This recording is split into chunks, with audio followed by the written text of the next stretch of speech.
We will perform our morning puja. Let us all compose our mind, put our hands together, and recite along as a mark of respect for the great compassion and wisdom of the Buddha, the fully enlightened one, and also affirm our faith in the Triple Gems. Okay, we'll start the puja now.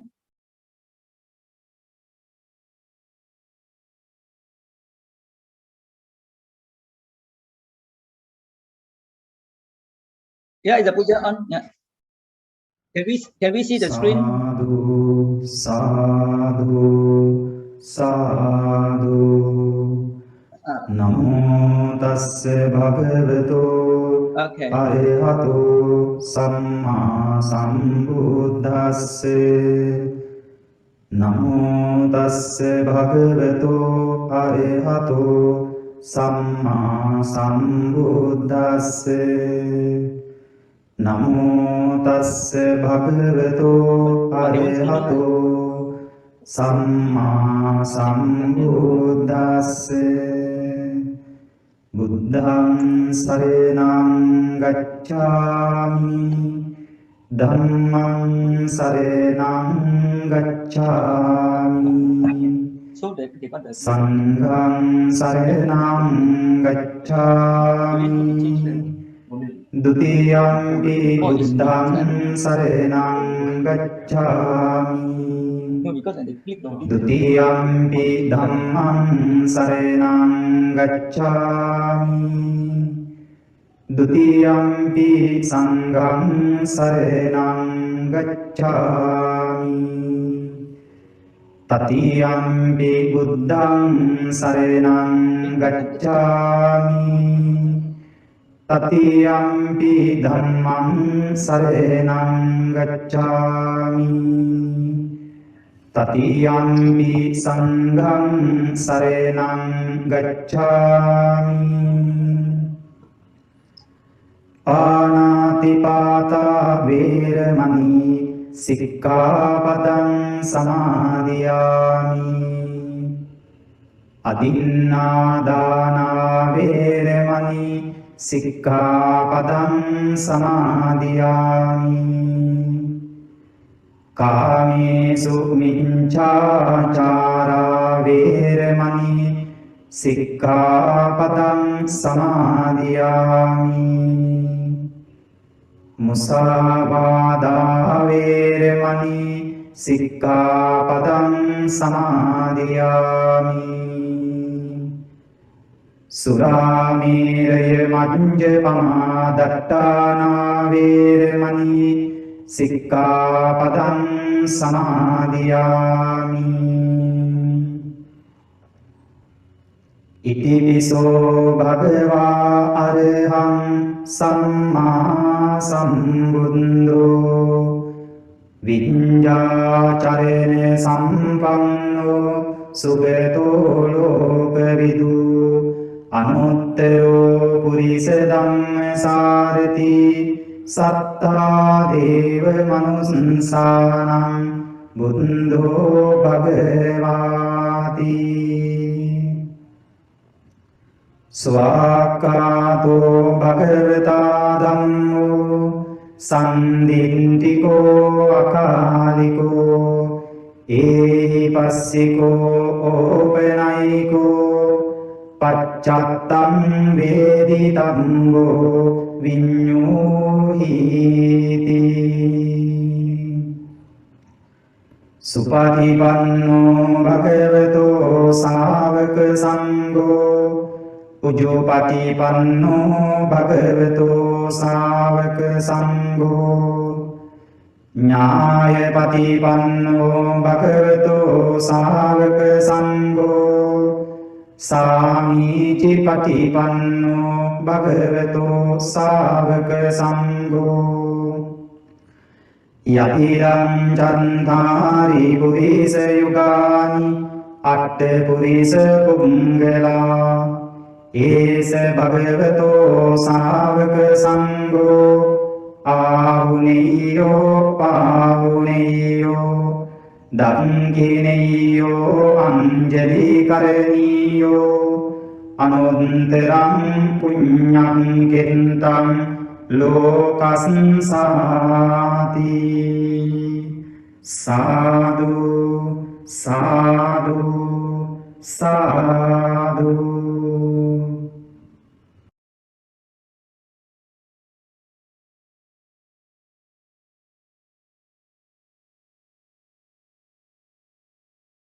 Good morning once again, Venerable Nyaninda, and also to all who have just joined us. Welcome to another series of our online Dhamma talk. And this morning's talk is hosted by Shah Alam Buddhist Society and is broadcast to you through YouTube and Facebook Live. Today's talk is also cross-broadcast by 10 other Buddhist societies, and we welcome and give a shout to you all, namely the Maha Satipatthana Buddhist Society of Klang, Taiping Bodhi Lankaram, Persatuan Buddhist Hiliopera, Putra Heights Buddhist Society, Seramban Sudama Buddhist Society, Friends of Aloka, Metta Lodge Johor Bahru, Taiping Insight Meditation Society, Kinrara Metta Buddhist Society, Johor Gleedens Metta Buddhist Fellowship. Thank you and welcome all.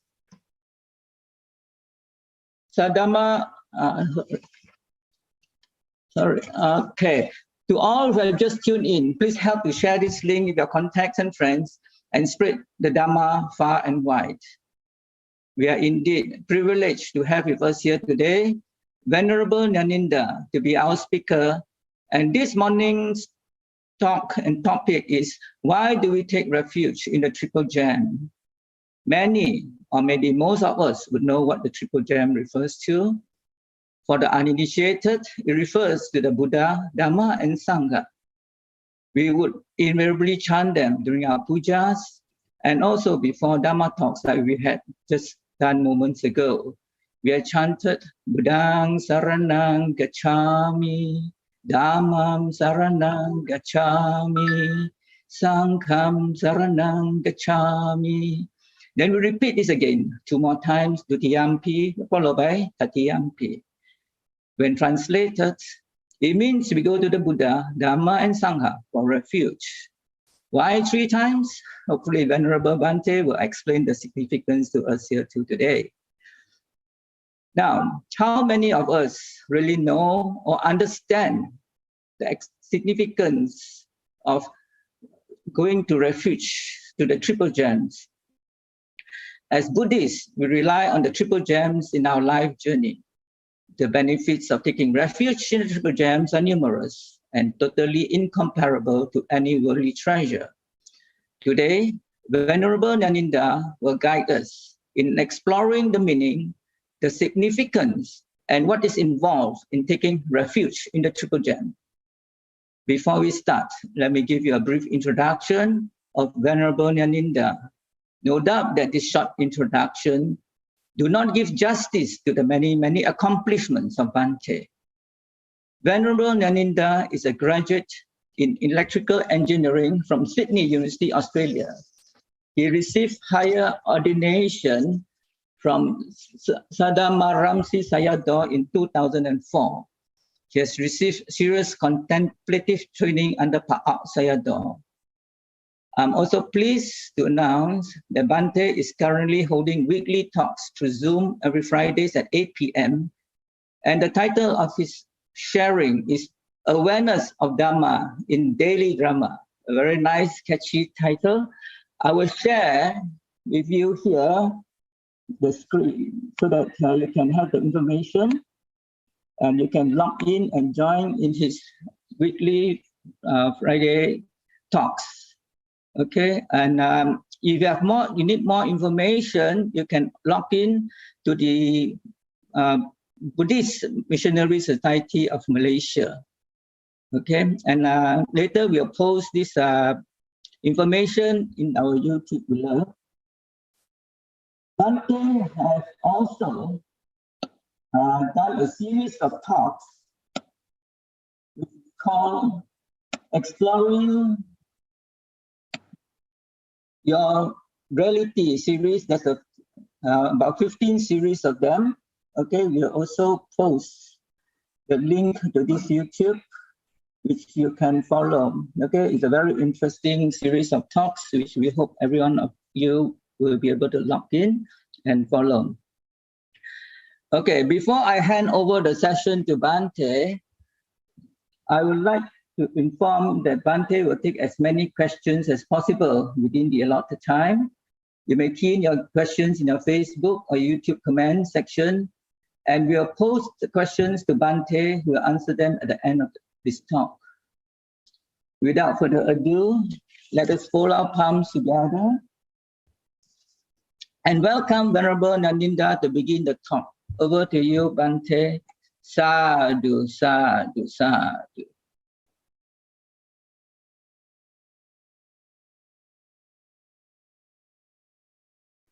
Namo tassa bhagavato arahato samma sambuddhassa.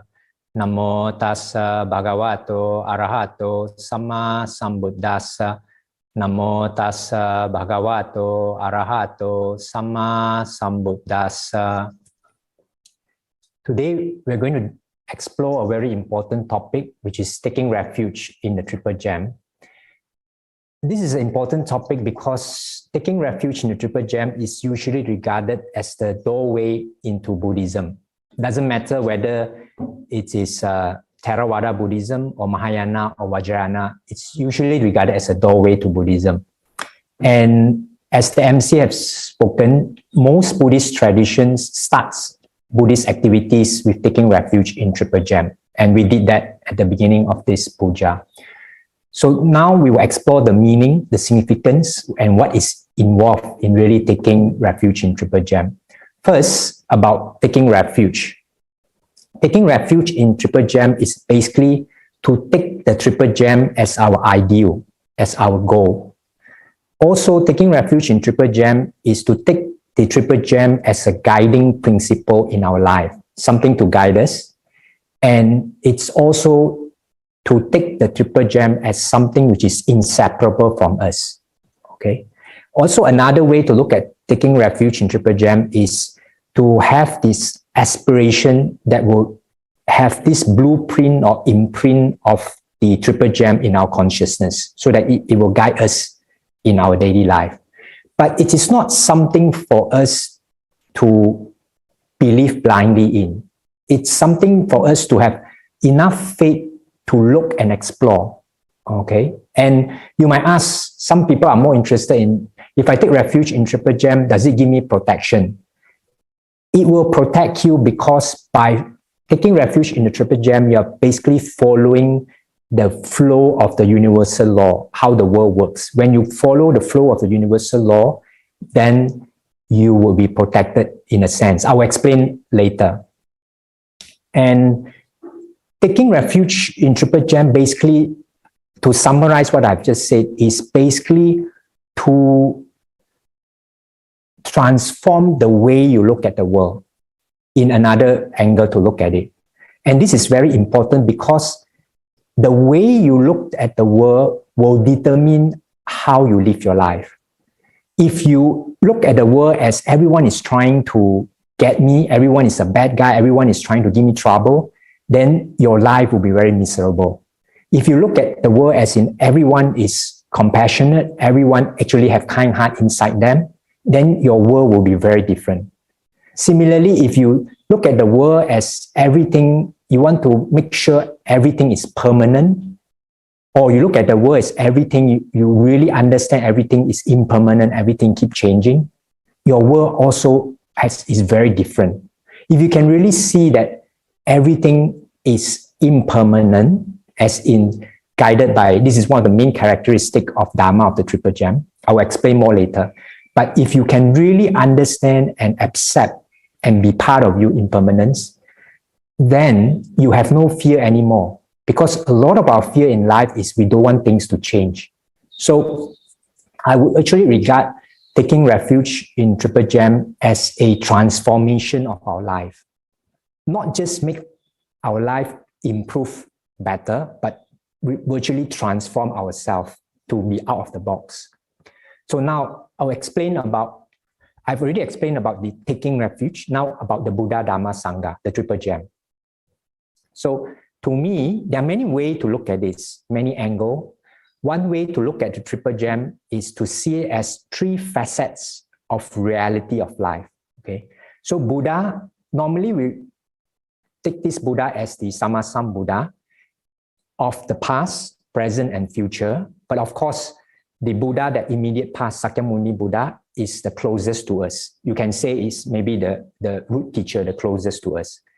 So Buddha is the perfect form embodiment of how reality of life really works.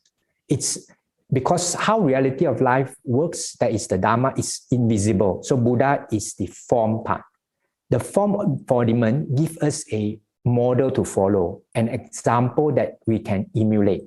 But we also must remember that we should not hold on to this form because the Dharma is formless. Okay, Buddha also represents the luminous mind that is free from the deluded idea of a permanent self. Okay, this one I will mention later in Anguttara Nikaya. Now we move to the Dharma. The Dharma is the Buddha, Buddha is the Dharma. Okay, actually Buddha, when a being becomes the Buddha, he is the embodiment, like I say, of the Dharma. So Buddha is the Dharma, Dharma is the Buddha. Dharma is the formless part. So Dharma, normally it can be regarded as a teaching of the Buddha, but it's also the formless reality of how life really works, the universal law of nature. So you can say the Dharma is the science of the world. So that's why there's a Buddhist master who says that if he would have a choice, he would teach Buddhism under the faculty of science, not faculty of religion. Because everything in the Dharma is for us to experiment, to explore scientifically, not for us to believe, for us to use practically.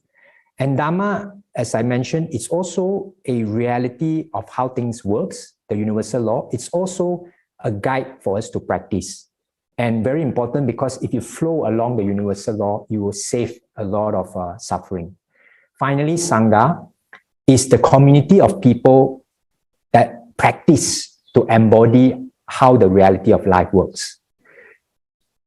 Traditionally, in the text, quite often Sangha either mean monastics, monk or nun, or Arya Sangha, the saints, the people who have awakened, either laities or monastic.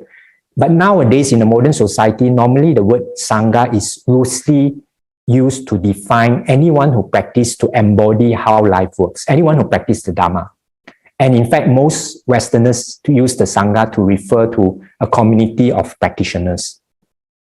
This is very important part also, because Sangha as a practicing community gives the support required. We need an influential, a supportive Kaya Mitra, a good spiritual friend, and the community to guide us in our practice, especially when the Buddha is not present in the form now. Okay, so this community provides a powerful guide and inspiration and also motivation for us to practice. Now, this, in short, this Buddha Dhamma Sangha, taking refuge in Buddha Dhamma Sangha, or the Triple Gem, you can say is to awaken to the reality of how life works. Okay, which is, I keep emphasizing this, for us to really see how the world works, because we don't. Okay, that's the problem, is we see a deluded and illusory way of how life works. Now, how life works, now we will go into this part, is the Dharma usually of how reality works is defined by three major characteristics: impermanence, anicca, not fully satisfying, dukkha. There is no permanent, non-changing, independent self, anatta. So these three, very important. Everything keeps changing, including our body, our mind, everything in the world keeps changing. If you can see this, see as in not intellect, but you really emotionally understand this and be part of you, your life will have much less suffering, much less fear, because you understand if something broken or something get lost, you know it's impermanent. Things keep changing. COVID-19 comes, it's impermanent. It's part of life. Okay, and because we live in this world, human world, nothing is fully satisfying, no matter whatever you get. And finally, the most important part is there's no permanent, non-changing, independent self. Yesterday you and today you is not 100% the same. This one to me is very, very important if you can realize this, because it will save a lot of quarrel, a lot of war in the world. I love this example, as in, if someone, let's say John, were to beat me up yesterday, and today I have a grudge, I'm really angry with John, something is not right, because the yesterday John that beat me up, the yesterday me that was beaten up, was both gone. Today is a slightly different me and a slightly different John. So I shouldn't be angry at him, but I should be careful, because today's John is related to yesterday's John. So he might beat me up again. So I should be careful, that's correct. But not having hatred and anger against him. So this understanding or realization of no permanent, non-changing self is very important. When I say realization, it's not something grand, as in if you can really emotionally accept this. Okay. Now, another part of how reality really works is something that I think is very important, is that each and every one of us, actually, we think we live in this world. We experience this world, but you don't. This is very important. If you can really explore and see this, your total life will transform. What you experience, what you feel in every single moment of your life is your thinking of how the world, thinking of how the working of the world. That means you don't experience the things around you, the people around you. You experience your thinking of the people or the things around you. It's a big difference, because your thinking is tainted by your belief, your opinion, your background. You are not experiencing what is out there, the world, the real world out there. You experience through a filter of your belief, opinion, and background. And all this is not reality. It's an illusion created by your thought. And if you can really see this, you will be able to break out of the cycle of birth and death, because you will also be able to see that the I identity is also created through your thinking. Okay. Now, how to take refuge? I will talk more about this Dharma later on. How to take refuge? The most important part is by practicing the Dharma, by following the role model of the Buddha as inspiration, and with the support of the Sangha. So these three parts very important. Okay. But usually, as a symbolic gesture of taking refuge, regardless of Buddhist tradition, we normally recite homage to the Buddha first, Namo Tassa, which I recite at the beginning, Namo Tassa Bhagavato Arahato Samma Sambuddha, 3 times. And then we recite, I go to the Buddha to take refuge, I go to the Dharma to take refuge, and I go to the Sangha to take refuge in Pali. And then second time and the third time. Okay, you can do that, recite this anywhere in front of a Buddha image, or get a monastic to administer these precepts to you. In Mahayana tradition, quite often they have a formal taking refuge ceremony where a monastic will give a Dharma name to the ladies who take part in the ceremony. Sometimes Theravada also we do that. We give a Dharma name to the ladies. It's a big significance, because when you get a Dharma name, it's like, you can say that it's like you are reborn into a different way to look at life. Now you're looking at life through the Triple Gem. So it's quite significant in terms of this ceremony. And in the Mahayana tradition, you can participate in more than one taking refuge ceremony under different monastics, okay, to create this karmic link. Or you can do 2 ways. Sometimes you want to take under many monastics to create a karmic link, or you want to particular with a particular teacher as a guide for you to realize, to understand more of the Triple Gem. So there's various ways for you can choose. There might be a question, why 3 times when we take refuge, or why we recite 3 times the paying homage to the Buddha? There is no, as far as I know, there is no fixed explanation in the text, but one of my teachers says that probably it's because the first time is to get your attention to something, Second time, you have more attention. And third time is to reaffirm your attention. 3 times, it will reaffirm something important to reaffirm it. So twice more to reaffirm it. First time is like you are just getting there. Your mind is just here. Second time, it strengthens it. And third time, you are really here. So now, after the ceremony I mentioned, that's just the starting. Now you need to put the teaching or the understanding of the universal law of how life works into practice. So taking refuge doesn't mean dumping all your responsibility of your life into the Triple Gem. It's not like I take refuge in the Triple Gem now, Triple Gem protect me, okay, and I do whatever I want. No, you have to realize how universal, using Triple Gem to realize how the universal law of nature works, okay?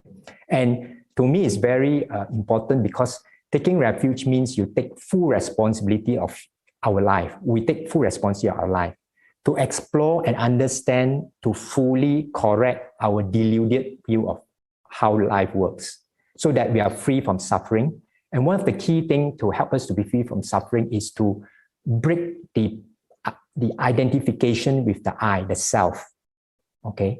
When you break your identification, or you can say in Buddhism sometimes the attachment or the identification with the identity of a self, then you would be able to be free from a lot of your suffering. You can see all our suffering actually without exception comes from the identification with I. Like, why does he do this to me? How come I am in this position? Why do I have such bad luck? And so on. Everything has to do with the I. If you have no more this identification of the I, if you're not limited with this self, then all your problems without exception will be solved. So this breaking of the identity of the self is it's not as difficult as we think it is. Because even if you are not Buddhist, you can understand this. Science has proven that every single moment, billions of cells die and new cells are born. And in fact, approximately maybe 7 years, every single cell in your body has changed. So you have a new body. Actually, every second you have a new body. Last moment's you and this moment's you is not the same in terms of body. And you only have 2 parts, body and mind. And your mind changes faster than weather. So definitely you as a self keep changing. But we think it's the same person. Yesterday's Nyaninda and today's is the same, but it's not. It's not 100% different, but it's definitely not 100% the same. So it keeps changing. And furthermore, we think we are limited in this small self, but we are not. Think of it, if you just close your eyes and think of Malaysia, the entire Malaysia is in your consciousness. You are not in Malaysia. Malaysia is in you. We are actually unlimited. I'll talk more about this. But we limit ourselves into this small, limited body. Okay. Now, to me, the teaching of the Buddha is something very practical. It's for us to explore and to use in everyday life. And you should be able to see result immediately. If you don't see result, then you are not applying the teaching correctly. And you have to step back and check. Because to me, practicing Buddhism is no difference from what you do in mundane world in terms of result. So in the mundane world, if you're a businessman, you start a business and you keep losing money after 3 or 4 years, you must step back and do something about your business. You must change the way you do business. Similarly, if you're eating and you keep eating and you're not full, something is wrong. You have to change the way you eat or what you eat. So in terms of practice of Buddhism, what is the result? What is the criteria when you using Triple Gem as a guide? You should have less defilements, as in you should have less greed, less anger, less delusion. If you have more greed, more hatred, and more delusion as you practice along, then something is not right. You have to step back and check yourself. And also another indicator is you should have better relationship with other people and things and the world. If your relationship is getting worse and worse, something is not right. Because as you purify your mind, the way you look at the world, your relationship definitely will be better with people and with things. So these are some of the notes that please keep in mind when you are practicing Buddhism. So as I mentioned just now, one of the key aim when you practice Buddhism or you take Triple Gem as your guide is, as a refuge, as a guide, is to break our identification of self, the belief of this self,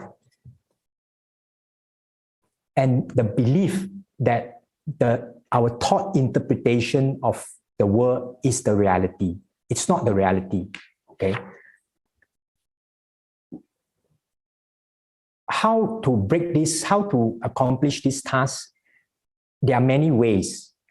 I believe that there are many Dharma doors for each and every one of us, because each and every one of us is unique. So there are some ways that works for you, it might not work for another person. Okay, so everyone is unique, and Buddha taught many, many different ways for many, many different people to realize the reality, the truth. But I will share what to me works, and to me is the most easiest way for us to realize the Dharma. And to me, it's the fastest way. And that is to explore where our experience from daily life come from. For me, this is the fastest way if you want to realize this false identification of I, is to explore where our experience, where our emotions in daily life comes from. Because in daily life, we have a lot of drama. You can use this drama to see the Dharma, okay?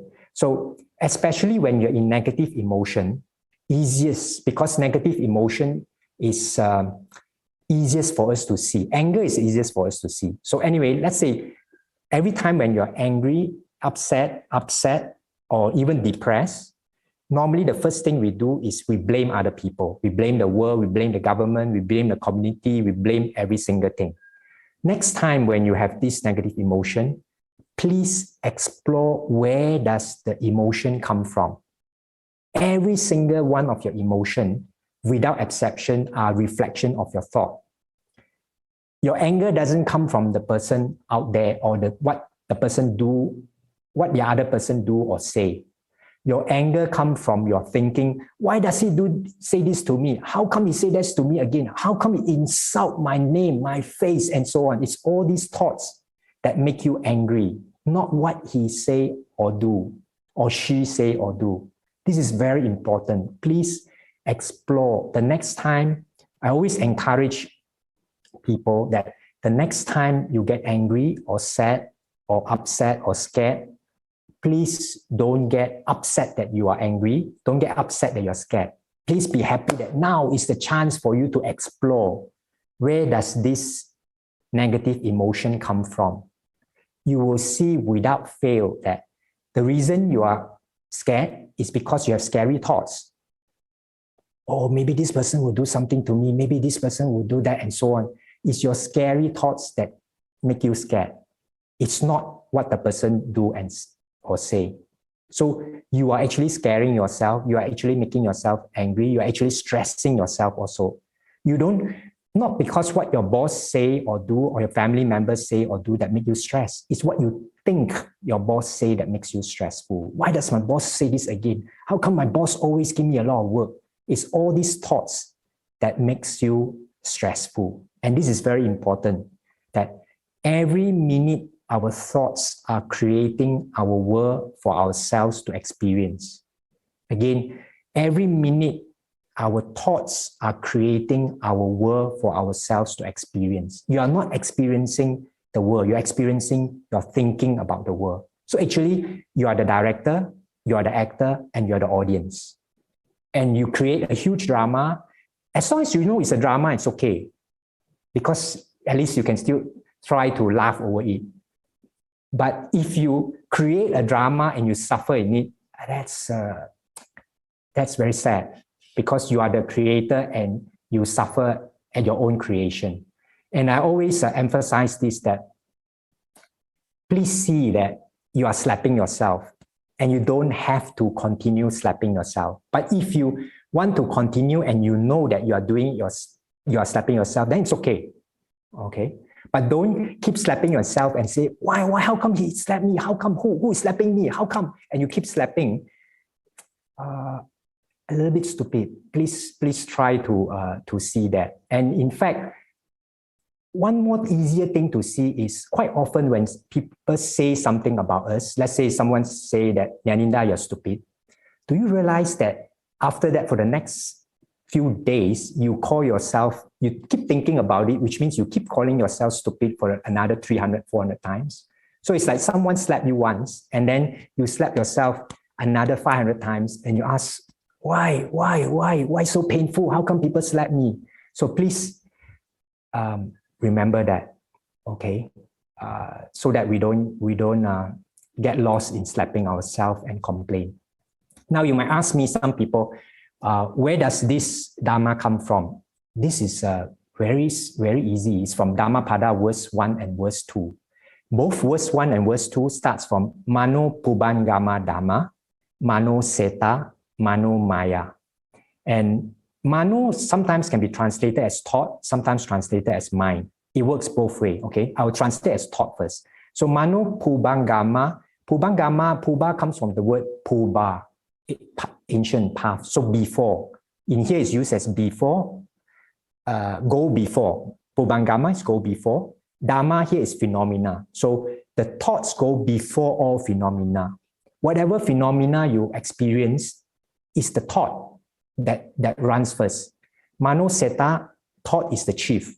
Mano Maya, all is created. Maya is creation. All is created by your thoughts. So every single thing you experience without exception is created by your thought.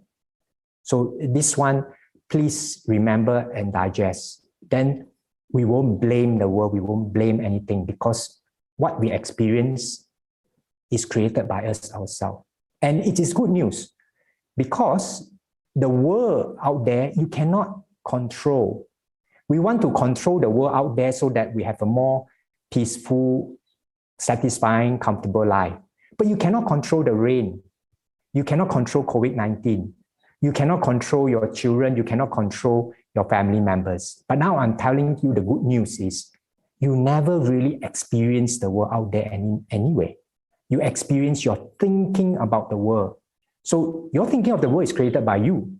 So you can choose what you want to create. You can choose, if you slowly master your mind, you can choose what you want to think. But in any case, whatever your thinking is, it's all an illusion, because it's a story created by your mind. So one interesting quote by a physicist, this is not a Buddhist, a physicist, David Bohm, who says that thought creates the world and then says, I didn't do it. This is the difficult part. Our thoughts create the world that we experience, but we don't see it because it's so formless. After we create that, this is the guy who insulted me and so on, now I'm in pain, we thought it's really the guy that caused problem. Very difficult for us to see. So please have some passion in your daily life to try to see. If you can really see it, experience it, your life will change. Don't take it as a theory. Don't believe me at all. Please experiment it, explore it scientifically every single day in your life. You have plenty of opportunity, because unlike me in the monastery or in the temple, you face many drama in the day. So please don't let the drama go to waste. Use the drama to experience Dharma so that you can transform yourself. Okay, I will give some example. You might say, Bhante, what if someone insult me? It is back to just now I say, ask yourself, where does the anger come from? Your anger comes from your thinking. Why does he or she insult me? How can he or she spoil my reputation? How can he or she destroy my face? Now I cannot face the world. It's all this thinking that makes you angry, not what you call the so-called words that come up from his mouth. Okay, so please check where your anger, whatever emotion that comes from. All comes from our interpretation, our definition, our thinking of what other people say or do. Okay, please check that. And I want to read a quote which I like a lot from Joseph Murphy. This book, I think, was printed maybe 1960s, The Power of Subconscious. But I wouldn't encourage you to read the book. It's quite, what do you call, not easy to read, a lot of things in there. But I like this paragraph only. What the other person says or does cannot really annoy or irritate you, except if you permit him to disturb you. The only way he can annoy you is through your own thought. For example, if you get angry, you have to go through 4 stages in your mind. You begin to think about what he said. You decide to get angry and generate an emotion of rage. Then you decide to act. Perhaps you talk back and react in kind. You see that the thought, emotion, reaction, and action all take place in the mind. When you become emotionally mature, you do not respond negatively to criticism and resentment of others.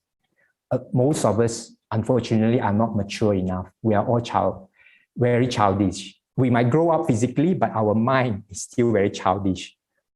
Okay, so this is something for us to bear in mind. Then you might ask another question. Bhante, what if my body is suffering from chronic illness? I always give this example. There is a very big difference between, number one, my body is in severe pain, I might be dying, maybe I have cancer, I can't bear it any longer, number one. Or number two, there is sharp sensation in the body. I need to seek treatment. Very different. So again, what you experience is not the whatever illness or whatever that's happening in your body. What you experience is your thinking about the illness or your thinking about what is happening in your body. And both are illusory. Whether it's positive or negative, I want to emphasize it's illusory because it's created like by you, like in a dream. In a dream, whatever you experience is created by you. But I'm not saying that it doesn't exist. If you're chased by a ghost in a dream and you are totally perspiring in sweat, I can't say that there is no ghost, but I can't say there is a ghost. Because if you say there is, bring it to me. So it is illusory, but it's not nothing. If you can see that all your experience is illusory, but not nothing, then you wouldn't take it seriously. When you don't take it seriously, then your life will be lighter and you'll be happier. Okay. But I want to emphasize this point regarding the body is I never ever say don't seek treatment. Please note, okay? Yes, your experience is illusory, but there is still a body, okay? If it's sick, you still need to see a doctor. But at the meantime, while recovering, I'm saying that the way you think about what is happening in your body makes a lot of difference between suffering and no suffering. So, very important about this. Now, just now I was saying that we cannot control what's happening to us. We cannot control the government, can control our body and so on. Important is how we respond we can control. So there's always this saying to remind ourselves that it's better to light a candle than to curse the darkness. Everything happens with cause and condition. Anything that happens to us, including COVID-19, there is a cause. Nothing happens out of nothing. It's based on what we did in the past lives, past of this life, past of many lives. But I don't take it as a curse. Some Buddhists take it as, oh, it's my karma, it's not something bad that happens to me. It's not a curse. To me, it's karma is cause and condition. Because of certain cause and condition in the past, now this cause and condition occurred again and it happens again. So to me, every time it happens again, it's like a life exam. Every event in our life, to me, I take it as a life exam. So you have to learn how to use it to realize the Dharma. If you don't, you fail, you have to take the exam again. It's just like normal life. So every time when I face any so-called obstacle, I don't take it as a curse. I think it as it's an exam training and I have to try to pass because I don't want to take the exam again. So please try to see every obstacle as a challenge for us to learn the Dharma. And then that way you have more strength to face whatever obstacle in life. There is a saying I like in a poster that I don't pray to have no obstacle in life. I pray that I have the strength to face and confront all obstacles in life. So if it's also to note at this point that every thought and intention we have in our mind creates new cause and condition. Okay, this one is Chetanahang Kamang Vadami. The Buddha say volition, as in the intention in the mind, already create karma. So something, obstacles or whatever you call it, maybe not so good thing happens to you, it's a past condition. And immediately, actually, the effect is gone. But if you can't accept it, you fight against it, you are creating new cause and condition. You can say you're creating new karma when you can't accept what's happening to you now. So it's very important to be able to accept whatever that's happening now. Anyway, you have no choice, because if it's raining now and you can't accept, what are you going to do? It's not going to change the rain. If you have a mango tree with a sour mango fruit and you can't accept it, what are you going to do? You can't. If you can accept it, then you can change it. By accepting what is happening to you now, then you can create what is yet to happen. So only, I want to repeat this, only by accepting what is happening to you at this moment, then only you can create what is yet to happen. So this is very important. So we have to take responsibility by accepting whatever that's happened to us. Okay, then we can make changes in our life. But unfortunately, a lot of us, we are servants to our thoughts. We get lost in our thinking before even we know it.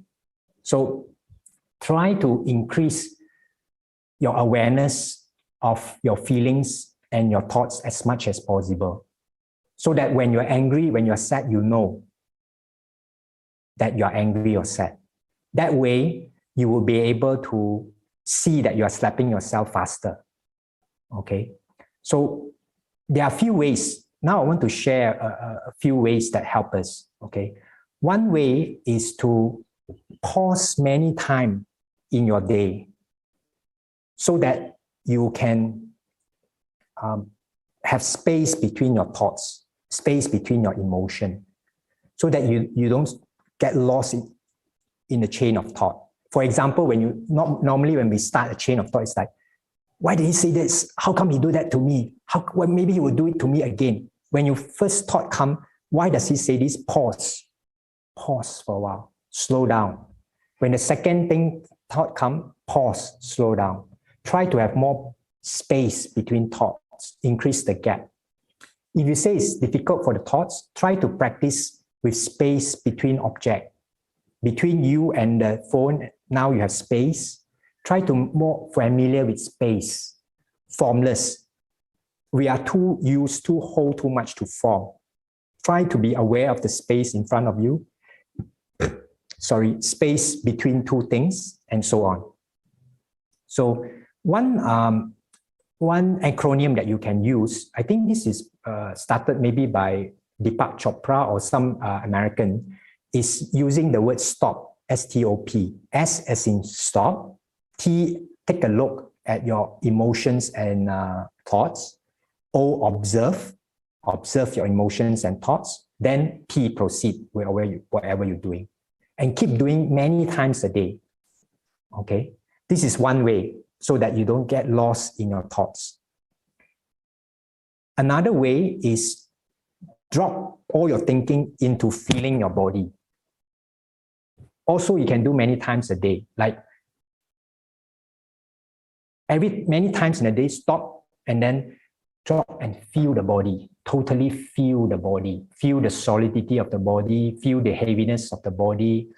Feel the weight of the body on your chair, and so on. This way, you would bring you out from the loss in thoughts. Or do deep breathing into the abdomen, dantian. When you do deep breathing into the abdomen and hold the breath in, when you go out, also hold, go in, hold, then you would break the chain of thoughts. Okay, so these are the few things to do.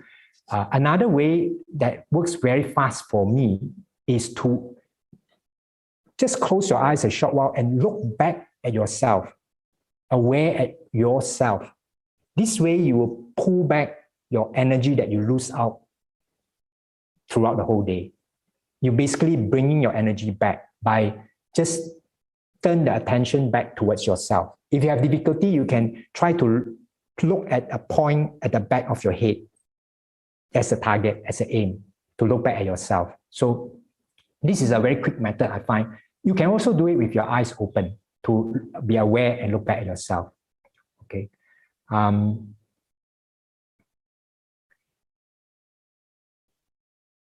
So very important, I keep repeating that we have to keep exploring every time, especially when we are in negative emotions. Where does the negative emotion come from? It's from the negative thoughts. If you can't see it, you don't have to see the content of the thought. You just don't continue with that chain of thought. Okay?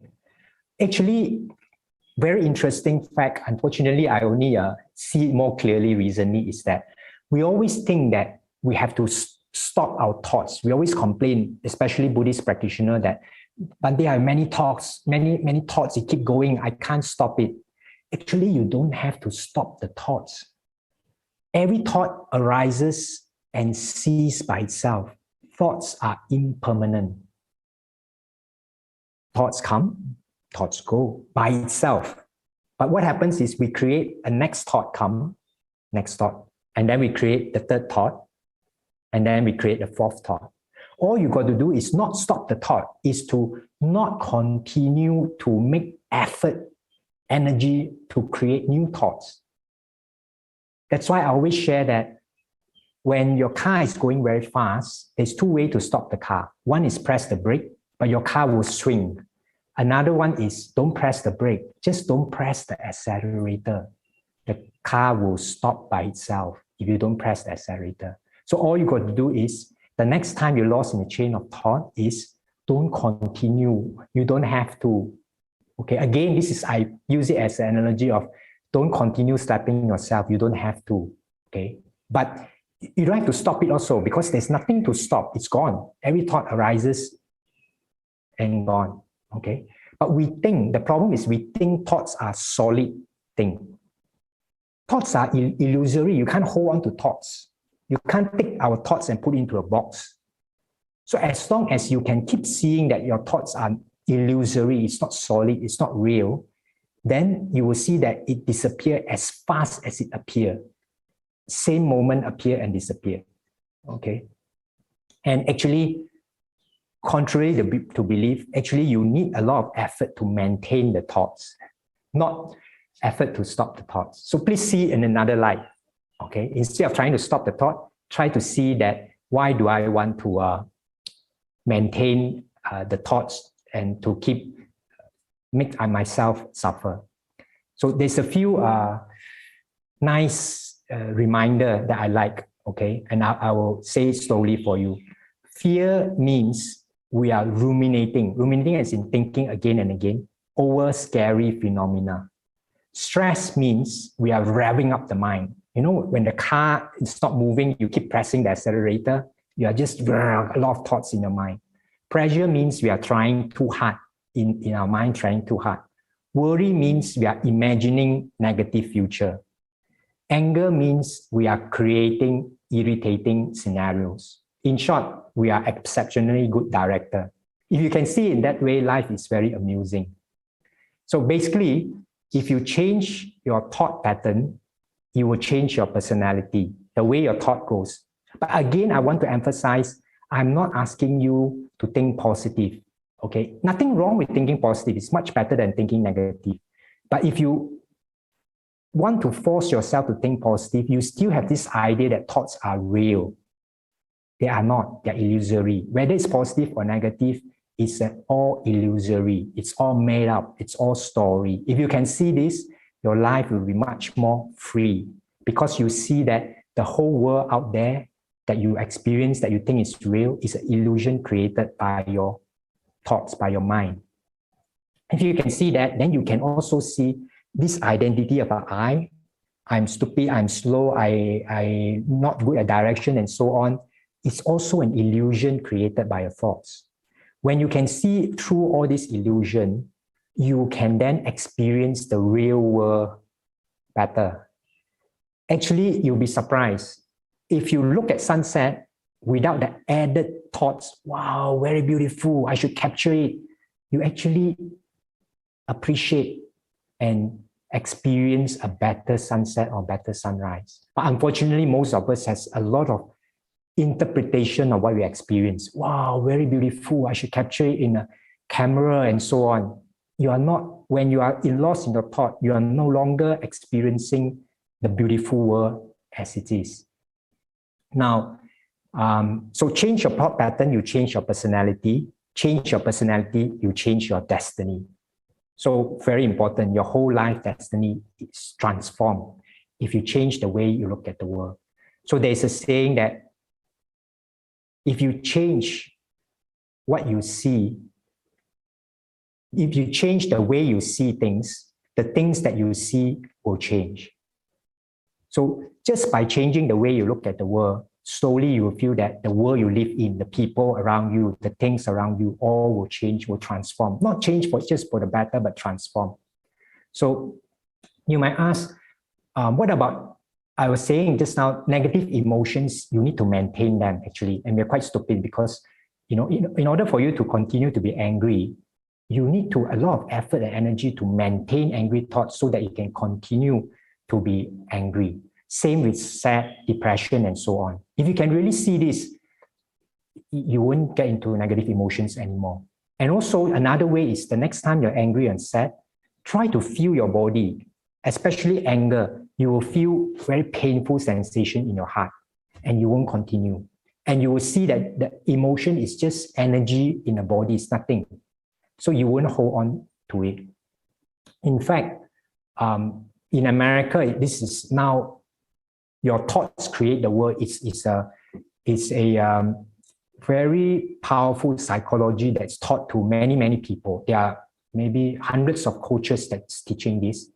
And quite interesting, there's one time they interview a kid of one of the coach and ask the kid what you learned from the parents. She says that there's one thing that I feel which has changed me is that now I can no longer get upset with my parents because I need to think upset thoughts to maintain my upset emotion, and I can't maintain it anymore. So I no longer get upset with my parents. So actually, your life will be transformed if you just really explore this principle. Now, the next thing is you might ask, I need effort to maintain the negative emotions. So what about positive emotions? What about peaceful, calm emotions? You don't need to maintain, surprisingly. We think that we need to maintain peaceful, calm emotions. You don't need effort because it is part of our nature. And this is not just the Buddha who says this. I'll quote from Anguttara Nikaya, Pabasara mitam bhikkhave chittam, tanza ko akantu kehi upakilesehi upakiletantiti. This is the first verse. Second one, I'll translate later. Pabasara mitam bhikkhave chittam, tanza ko akantu kehi upakilesehi vipamutantiti. First one is luminous monks is the mind, and it is defiled by incoming defilements. Okay, so our mind actually is luminous, it's pure, it's bright. It represents happiness, it represents love. But it has a layer of defilements covering it. And the second one is to say it can be free because it is luminous, it is bright, it is pure, it is happy in the beginning. So it can be free from this defilement. So then you might ask, Bhante, where is the proof? Look at kids, look at babies. Babies, kids don't need a reason to be happy. They are naturally happy. And kids, after they fight, the next moment they can be friends again because they don't maintain, they don't hold on, keep making effort to maintain. He don't like me, he fight with me, he do this to me. They don't. Thoughts come, go by itself. The same moment, no need effort. Thoughts come, thoughts go. Whatever thoughts, positive or negative, comes and go. But unfortunately, we try to make a lot of effort to maintain it, to create. Actually, when we're not maintaining it, we are creating a new second thought based on the first thought, and then third thought based on the second thought, and so on. And we don't have to do this. So, and this is done by, they have scientific testing. Professor Richard Davidson from Wisconsin Madison University in America, they did a testing on babies to let them choose whether they choose cruelty or compassion. And it's proven they choose compassion. So we have this innate natural mental health, peace, love, happiness in us. We just need to reconnect with this. So this is another thing we can do, is try to reconnect with this natural peace inside us. Few ways. One, look at babies, look at kids. Another way, recall our childhood.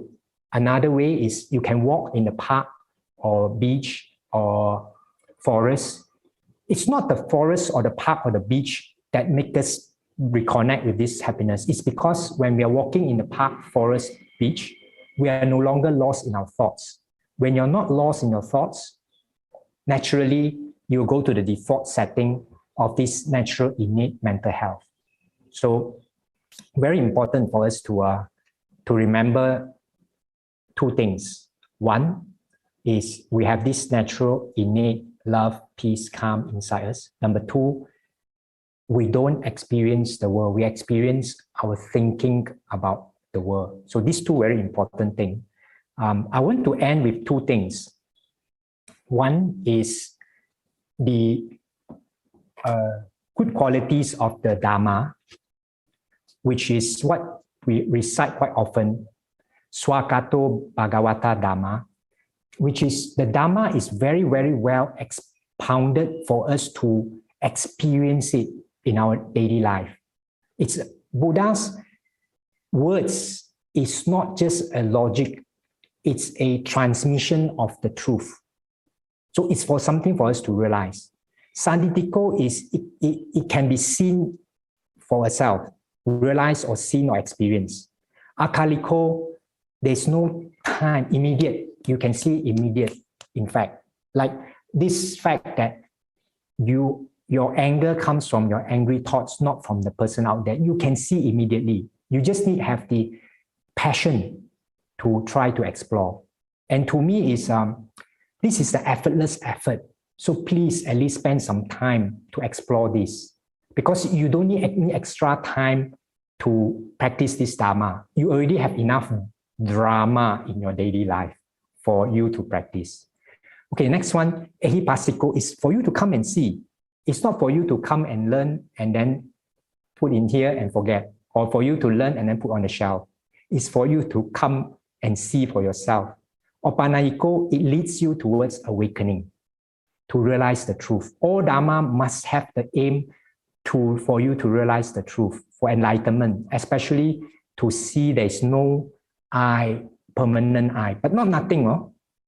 Actually, there is a saying that when you enlighten, actually, you become not a thing, but you become everything. You are nowhere, but you are everywhere. So this is one analogy which I keep repeating is, it's just an analogy. Please don't take it as real, okay? Analogy is to point you. Like, let's say water in this container. The water might be referred, let's say, to our self, our limited self. When you pour this water to the big ocean, can you say the water is still there? If you say yes, then I say, bring it to me. You can't. If you say no, I say, yes, I poured it in there. So you're actually nowhere, but everywhere. You are not a thing, but everything. Then you have no problem because you are not limited to this self. So, Opanaiko Pachatam Vedi Tabu Vinohiti. It's for understood for the wise by themselves. Wise as in wisdom. So in Buddhism, wisdom is very, very important. It's the key, okay? Buddhism has three parts: Sila, Samadhi, Panya, the discipline, the calmness of the mind, and the wisdom. And there's one Buddhist teacher who said this, and I agree with him, that all three are important, but you must put the wisdom in the driver's seat, not Sila, not the discipline. Discipline may be on the back seat or maybe at the boot, but definitely not on the driver's seat. Samadhi can be on the passenger next door to guide you. Unfortunately, a lot of Buddhists, they put the Sila on the driver's seat and they never even carry the wisdom, the Panya. And that is a big mistake. because the key thing in Buddhism is wisdom, is realization, is awakening, to see how the world really works. So I want to end with asking everyone to make aspiration. Aspiration is very, very important. In fact, it's the direction. It's same as taking refuge. Taking refuge is also, in Triple Gem, is also in a sense a form of making aspiration or wish to follow this Triple Gem. One aspiration very important to make is the aspiration for awakening. If you don't have this aspiration for awakening to the truth, for Nibbana, you will not reach there because you don't have the wish, the seed for it. So this is very important, first one. Second one, please make the aspiration for appropriate teacher to guide you. Very difficult on the practice if you don't have appropriate teacher. Appropriate teacher doesn't mean someone who is very powerful or whatever. It might not be appropriate for you. During Buddha's time, some people learn better from Sariputta, some from Moggallana, and so on. So this is another important thing. The last one I feel very important on aspiration is make the aspirations that every single day, every single moment, that every single being that come into contact with us will benefit in terms of able to lead towards awakening, or at least benefit in terms of increasing their merits or increasing their wisdom. Then our life will be much more meaningful when we can make this aspiration that every single sentient beings, regardless of whoever sentient being, seen or unseen, that come into contact with us, will benefit in one way or another towards awakening, either benefit in merits or benefit in wisdom. That will make our life extremely meaningful. I think I'll end the talk here. We'll pass to the MC. Sadhu, sadhu, sadhu. Thank you very much, Bhante, Venerable Nyaninda, for a very insightful and enlightening talk this morning. So we are now open up to all our audience for questions and answers. I believe we have a few questions already start coming in. Perhaps I should start some of the question, Bhante. Okay, we are talking about anger and upset. Okay, well, some of this anger and upset are because of personal circumstances, and some are based on what the news and environment that we hear every day, especially maybe the war in Ukraine, even recently the court case in Malaysia of the bicycle lajah that makes you upset and angry, which this emotion really upsets us. So how do we take and accept it, or how do we go about to reduce our emotional distress of seeing the suffering suffered by other people, and how can we help? Not just that we can offer metta or whatnot, is it? The most important thing is our mental state, okay? You have to see that whatever emotions that we have, let's say anger of over war that's happening, or anger of how people are treated, our anger actually, again, I want to stress, don't come from that situation. Our anger comes from our thinking about the situation. This is very important for us to explore, that all our emotion, without exception, don't come from outside. It comes from our thinking about the situation. So when you can see this, I call this, when you can see that you are slapping yourself, then you won't slap yourself. When you don't slap yourself, you have a lot of energy to do what needs to be done. And also when you're not slapping yourself, you're not lost in your thoughts, then you go back to the default setting of this luminous mind. You have infinite wisdom and intuition to know what to do. You just try to explore, experiment, or look back in your life. The times when you are very calm, when you're not lost in your thought, you suddenly know what to do. Oh, I need to do this. I need to do that. And then you will do. Actually, you don't even have the thought, I need to do that. You just do. That's because it comes from the instinct, from the luminous mind. It doesn't come from your corrupted thinking. Okay. And what else to do for other people?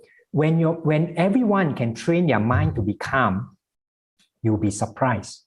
The world will change. They have done this experiment in 1970s to 1990s. They get a group of people, different religion, to send their prayers. Buddhists maybe send their loving kindness to a city. And then they take a record before they do this. What's the crime rate? What's the robbery rate? What's the, and so on. Basically, the crime rate on different sections. How many murder case, how many rape and all that. And after 1 month, they do that. What's the statistics? It dropped drastically. Yeah, so if everyone can just cultivate their mind, the world will change. Okay. Are the questions coming in yet? In the chat box, yeah. Yeah, okay. Okay. Yeah, the first question, a friend has serious diabetes. The doctor informed him that part of his foot has to be amputated. He's not able to accept this as he knows that his life would be totally different after the amputation. How can we help him? What advice or support can we provide from the Dhamma's perspective? Actually, we have a lot of wisdom inside us, and this person, the patient, also has a lot of wisdom inside him. All we need to do is, when we are with this person, is to have a calm mind and be there for the person, to listen to the person, not to tell him what to do. Each and every one of us actually know what to do when we are calm, when we go to a default setting. But we need other people to be there for us. So if we can just be there with our love for that person, we can feel. Human can feel. You know, when someone who is very angry walk into a room, the whole mood will drop down. If someone very cheerful comes in, our mood will go up. So just be that light for that person. What you say, what you do, it's not that matter. It's your state of mind.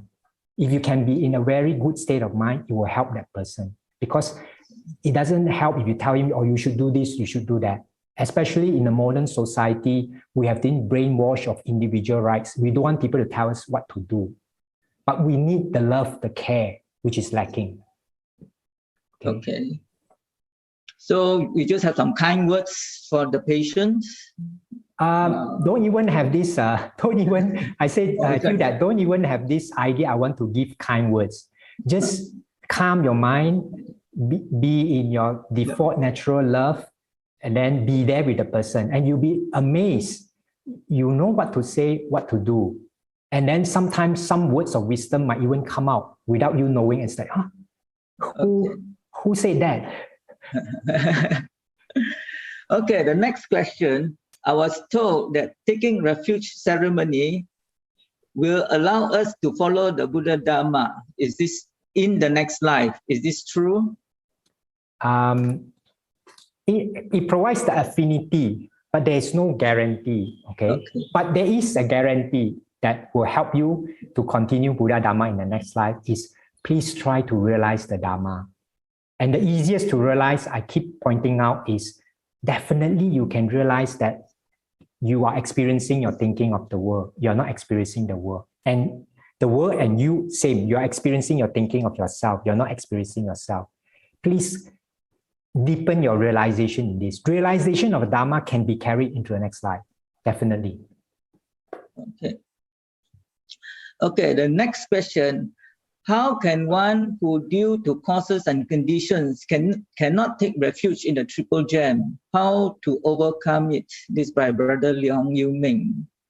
I'm not sure what you mean, cause and condition that cannot take refuge. Maybe the person is Christian and so on. It doesn't matter. Or maybe they can still take refuge. I mean, he cannot utter or... It can be in the mind, so it's not a problem. Yeah, the person cannot utter is in the mind. Okay, the only difficulty is if the person don't believe, the person don't like Buddhism, for example, or has a bad impression of Buddhism. Okay. Then, to me, is share, if you have opportunity, share the Dharma with them. That way, they will be able to link with the Dharma. That's another way of taking refuge in Triple Gem. So, but never lecture people. So try to change yourself first. When you transform yourself, people will want to learn from you. And that's the time you can share. I think Brother Liang was commenting that one who has no faith and confidence take refuge in the Triple Gem. Probably it's the same. Okay. As us. Yeah. Okay, if the person is willing, it's okay. They create affinity. But I'm just saying that if they have no faith, they wouldn't even want to take refuge.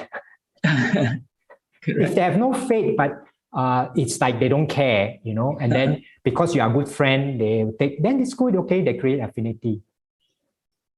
Maybe just a diversion. Just now we are saying taking refuge, the Theravada practice is that every day when we chant taking refuge, is it mean that you're actually taking refuge every day? Or? Yeah, you're taking refuge every day when you chant, yeah. Okay. But we don't.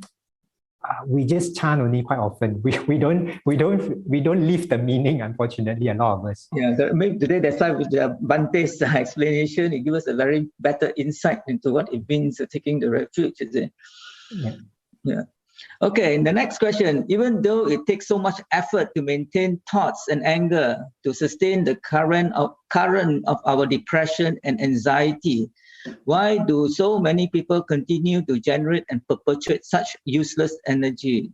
This from Kaw Wei Kian from Putra Heights Buddhist Society. Very simple, because people don't know the simple fact that we are generating our own suffering. We are living not the reality, we are living our thinking of reality, and we are generating our own suffering. In fact, even as a Buddhist for so many years, I'm ordained for 18 years, only few years ago that I come across this Dharma strongly. In the Buddhism, we always say, your everything is related to your karma, but we never stress this, that you don't live in the world, you live in your thinking about the world. That is a big difference, this Dharma. Unfortunately, not many people are aware of this Dharma. This is a bit sad. Okay. Another question from Brother Kaw Wei Kian.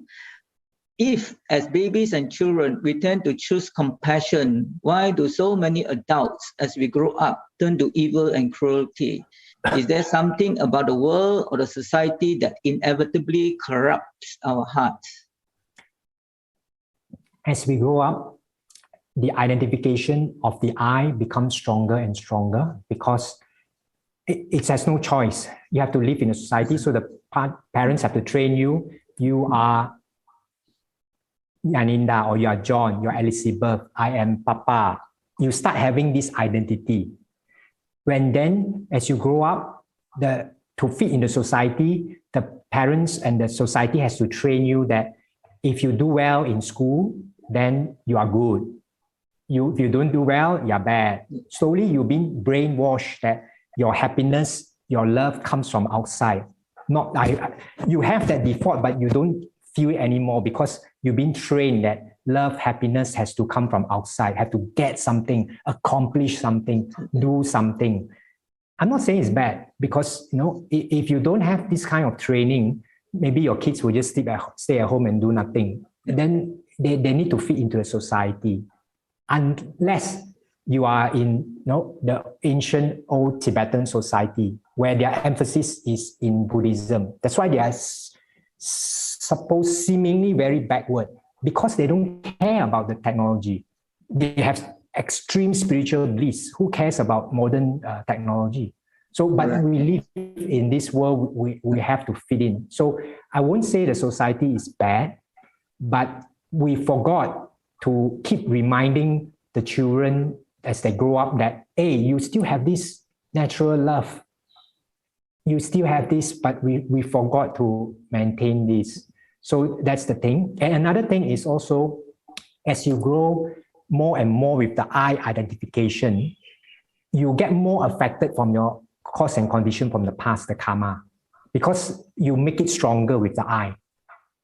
Without the I as a baby, when they don't even know who they are, it doesn't strengthen that karma from the past. So there's many reasons. Okay, thank you, Bhante. Next question, question 7. Why should one maintain the thoughts when one should be freeing the thoughts from the mind in daily life as well as during meditation? It's a question also from Brother Leong. I don't get what he means by why should one maintain the thoughts. I don't understand the question. That, yeah. Okay. Maybe next question. Maybe next question. Okay. A friend's husband is seeing another woman. She's very upset. How can we help? And what advice can we give? It's from Tong Kok Chan. The most, again, I keep emphasizing is to provide the support, the love, the care for the person, to be there whenever the person needs help, to offer whatever help that the person needs. And if possible, to try to get the person to have a calm mind. Not so difficult unless they have some Buddhist training. But if they can see that this fact, which I'm quite sure everyone can see, that every time she thinks of the husband cheating on her, she's slapping herself again. The husband might slap her once, as in by sleeping with another woman, but every time you think of it, you are slapping yourself another time and another time. And why would you want to help your husband slap yourself after he has done something bad?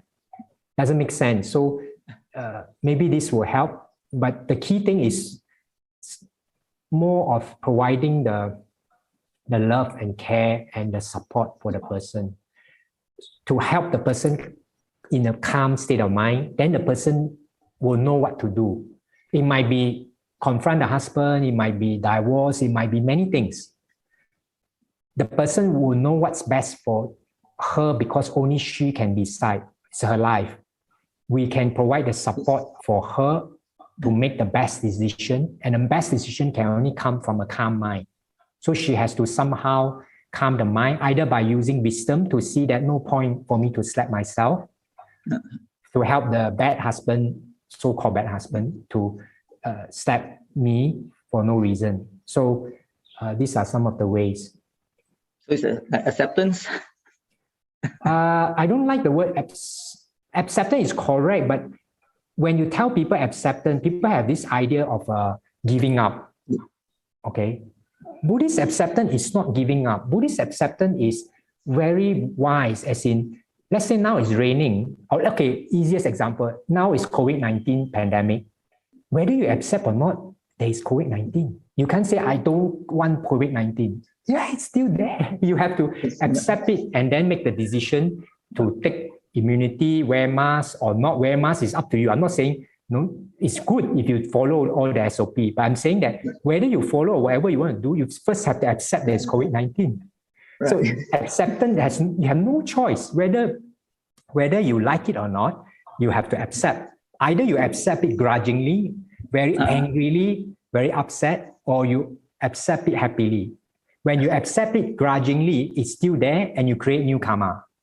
When you accept happily, it's still there, but you don't create new karma. Okay.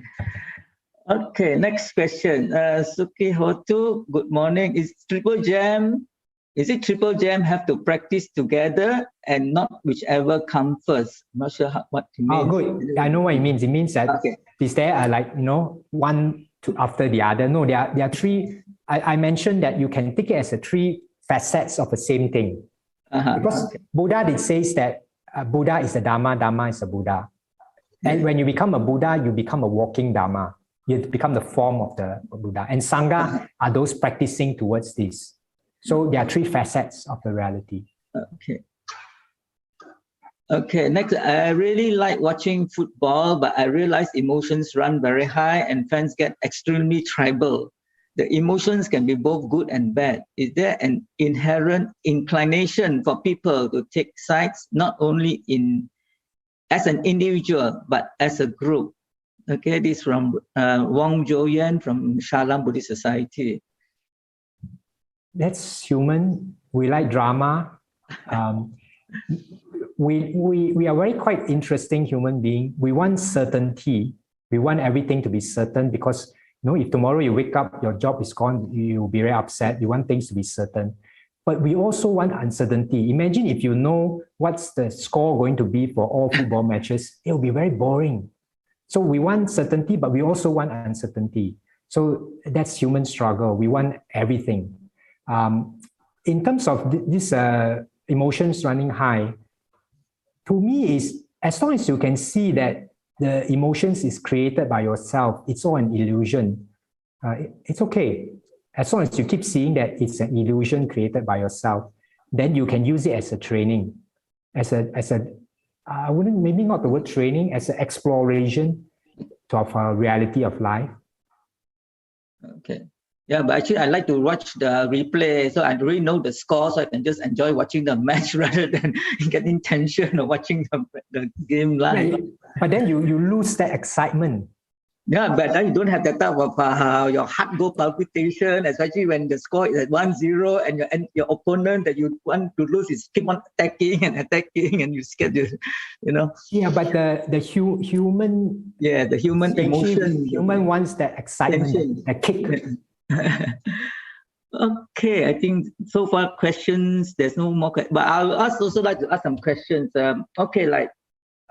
In this year alone, I think we have lost, I personally, we also have lost some Buddhist friends, Venerable Nyaninda, and then I also have a few Buddhist friends who have also died of cancer. But so even though we see them as very practicing Buddhists, but something that affects them, So like today is also Easter, so like on Friday, like when Jesus was hung on the cross, he said, "Why has God forsaken me?" So maybe it's the same thing as why has the Dharma forsaken them, even though they have been practicing Buddhists, but they still got stricken by such diseases.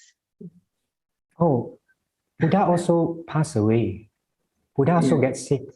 But can we die, say, a peaceful death or a calm death? Rather than to be stricken and die not peacefully. Oh, then that's why in the beginning of my sharing, I did emphasize that as you practice the Dharma, your life should change. If the life doesn't change, something is wrong. You are not practicing correctly. When I say life change and transform, it includes that all the things that I share, you are able to accept whatever that comes. Accept whatever that comes, including like what I say, you might be stricken with, let's say, cancer, okay? It doesn't mean that you are Buddhist, you won't get cancer, okay? But if you are practicing Buddhist, hopefully, okay, when you have cancer, it will be, like I said, it will be very different between, I have cancer, I'm going to die, I'm going to suffer the rest of my life, why it happens to me? And there is serious sharp sensation on the body. I need to continue take treatment, and maybe I can't do some of the things I used to do, but I have more time to meditate now. It's very different, the two. Hopefully, a practitioner should be in the second state. If not, Dharma is for us to practice, please remember. Yeah. And it's easier for us to practice now when you have small pain in your body. So please explore. It's for benefit of every one of us. Every one of us will grow old one day. You will have more and more pain in the body. So if you can change your way of seeing the sensation, not as pain as enemy, but as a sensation, makes a lot of difference. Yeah, first Bante can give us a talk on how do we practice Dharma in a suffering state. More for people who are actually suffering. Because most of us here who are able to hear and listen to Dharma today are probably non-sufferers, right? You have to prepare before you are. Yes, correct. Or even to help people who are suffering, you see. As you say just now, you just be there. Be there for them, not tell them what to do. It's too late at that. I mean, not too late, but a bit difficult. A bit difficult when the person is in extreme pain. Okay, to tell him there's a difference between my body is very painful, then there is a sharp, the person will probably slap you. Right. Right. Okay, I think there are no more questions, so we're to close for today. Anyone else got questions? Okay, I got a very light humor questions that my son always asks me because I'm trying to preach them Buddhism. So he's asking. Okay, before you go on, don't preach Buddhism to kids because well, my kids planting to plant the roots for them. I've sent them to Sunday school when they're in Shalam Buddhist Society. Now when they're working, and suddenly you just get lost with them. Yeah, but so we're just hoping that the roots will grow again, or the plant will bloom. I hope parents don't preach Buddhism to their kids, but parents try to live Buddhism, and then because they live Buddhism, the kids follow. Unfortunately, they don't. No, they will. So I think that's the problem. Is that all the youths we send them to Sunday schools. Then after that, when they start to go varsity or they go to work, then suddenly they just don't come to the temple anymore. Yeah, because I don't know. This is only my guess. I hope I'm wrong. That a lot of maybe not a lot, maybe the Sunday school teachers tell them, kids, you should do this, you should do that. Buddha say you should do this, you should do that. You shouldn't do this, you shouldn't do that. Kids nowadays don't want to hear that. Kids want to hear, how can I help? How can I have face my problems and challenges in life? Okay. And, so I guess don't preach. Otherwise, they might get what you call burnout and don't want to listen anymore. Okay, before we do the sharing of marriage, just I'd like one new question. Is desire for non-desire a desire? Your kids ask this? Yeah, because we're always telling about non-desire. Because they always want to do this. And I said, no, we're not going to have desire for iPhone, desire for latest iPad and whatnot. Okay. Remind me about the desire, non-desire, but I want to answer this question on you're asking them to let go on handphone and all that. Yeah. Please remember, this is another, I feel not very comfortable with Buddhists keep asking people to let go, is that to me, letting go happens naturally when you have wisdom.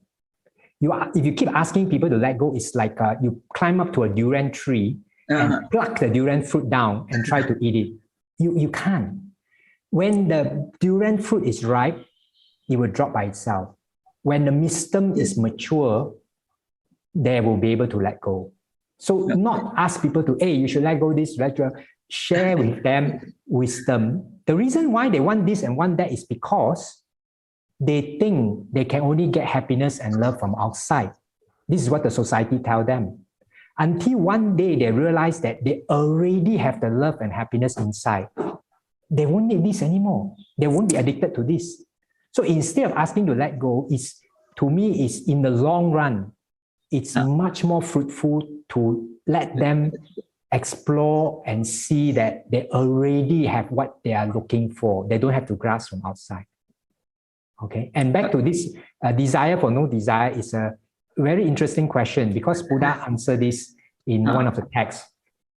So Ananda went to the forest and asked Buddha, because some other ascetic asked, you are desiring for nibbana, for no desire, so it's a desire. So Ananda went to the forest where Buddha is and asked the Buddha about this. So Buddha asked him, before you come here to see me, do you have the desire to come here to see me? Say yes. Now that you have arrived and see me, do you still have the desire to see me? He said, no more, because I'm already seeing you. Okay, I don't have the desire to wish to see you. So same, when you have the desire for no desire, when you reach there, you become desireless. It solves all the desire. It's a one desire that you must have to eliminate all the desires. Okay, but when you share eliminating desire to children, to non-Buddhists especially, they have a wrong idea. This desire is actually, we are not talking about any desire, we are talking about addiction to things, greed for things.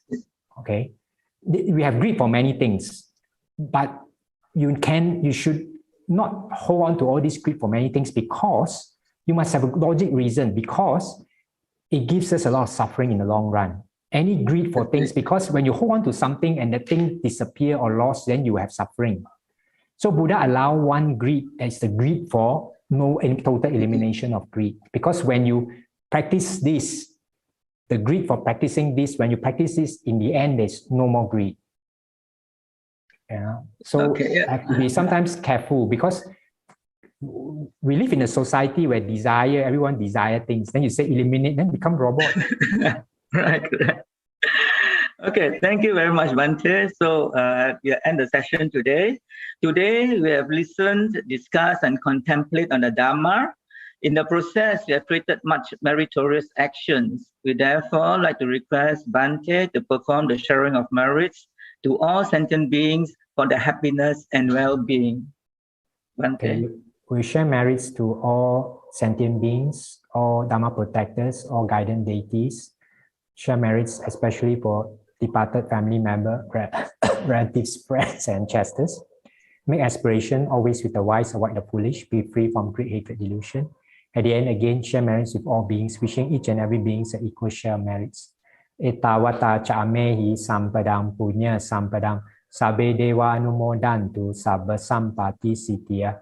Etawata cha'amehi sampadam punya sampadam sabe buddha anumodantu sabba sampati sitya. Etawata cha'amehi sampadam punya sampadam sabe sata anumodantu sabba sampati sitya. Idame nyatinang hotu sukita hontu nyatayo. Idame nyatinang hotu sukita hontu nyatayo. Idame nyatinang hotu sukita hontu nyatayo. Imina punya kamena mame bala samagamo. Satang samagamo hotu yawa nibbana patiya. Idame punyang asawa kaya wahang hotu. Idame punyang nibbana sa pacayo hotu. Mama punya bagang sabasatanang pajema te sabe me samam punya bagang labantu. Sadhu, sadhu, sadhu. Thank you very much, Bhante. So we have come to the end of this program. Okay, Vesak Day on the 14th and 15th of May, I believe all Buddhist societies will have their programs, and also so is at Shalam Buddhist Society. And now on the 15th, you'll be also doing taking a refuge to the Triple Gems, which is more of a Mahayana practice, and we invite anybody who'll be interested to sign up. Okay, we have come to the end of today's program, and once again, a very big sadhu to Venerable Nyaninda for his very enlightening talk today. We also like to thank brothers and sisters in the Dhamma who have tuned in, and hope you have gained much insight in today's talk. We will see you again in our future talks. In the meantime, we wish you a great day ahead, and we wish you, may you all be well and happy always. Sadhu, sadhu, sadhu. Thank you. Thank you, Bhante.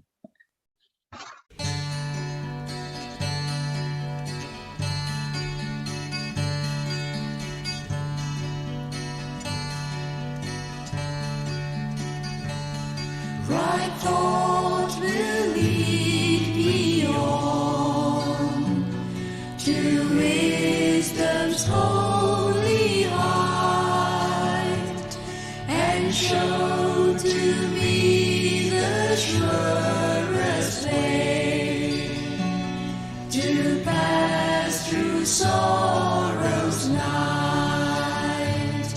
Right thought will light me through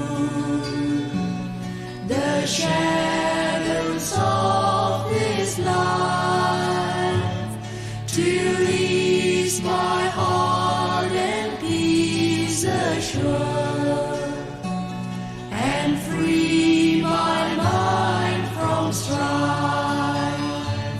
Right thought will be my guide across life's troubled seas, my silent compass, star and child. Right thought shall ever be. Right thought will keep me on.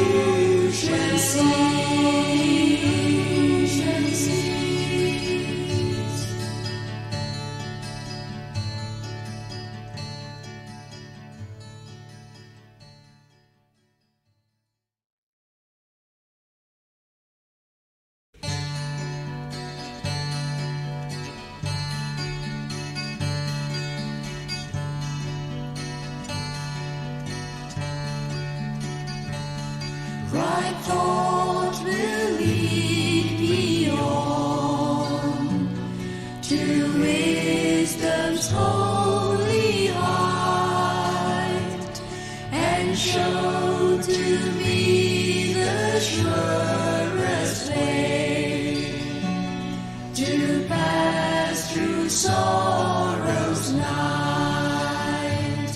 Right thought will light me through the shadows of this life, to ease my heart and peace assure, and free my mind from strife. Right thought will be my guide across life's troubled seas, my silent compass, star and child. Right thought shall ever be. Right thought will keep me on the way to perfect peace and fair